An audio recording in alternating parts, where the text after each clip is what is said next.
Kunle Adabio is a billionaire who owns half the city, but today, his wealth could not shield him from a heartbreak he never saw coming. As his black SUV rolled into the compound through the gray rain, he saw her, his blind mother, sitting helplessly in a wheelchair outside the locked gates, her medicines soaking in muddy water, her hands shaking as she reached for a son she could only hear.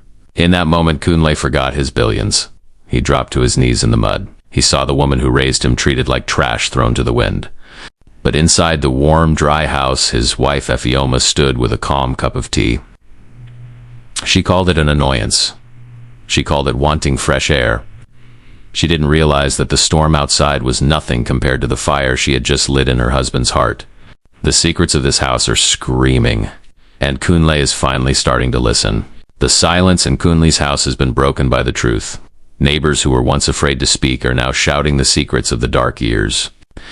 A fall in the bathroom, a locked door from the outside, a mother left in the cold for hours while her own daughter-in-law laughed and called it pretending. Kunle's world is crashing down.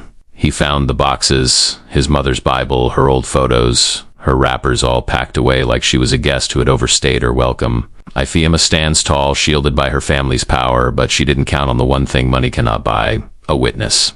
A video from across the street shows the truth that Efioma tried to bury. "I married you, not your past," she screams. But Kunle finally sees the woman he married, and tonight, she will not sleep in this house. The storm outside is calmed, but inside Kunle's heart, a new resolve has taken hold. A message from an unknown sender warns him to stop digging, or the next accident will not end in survival. But Kunle Adabio did not build an empire by being a coward. He did not scream, he did not panic, he simply decided to end it. While Efioma's world of influence and power began to crumble, Kunle chose a different path. Not a path of abandonment, but one of honor.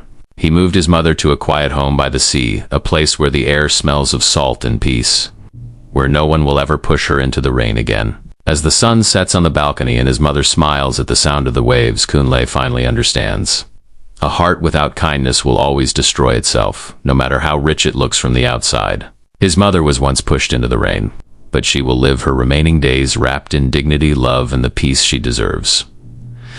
If this story touched your heart, give us a like and subscribe for more powerful stories.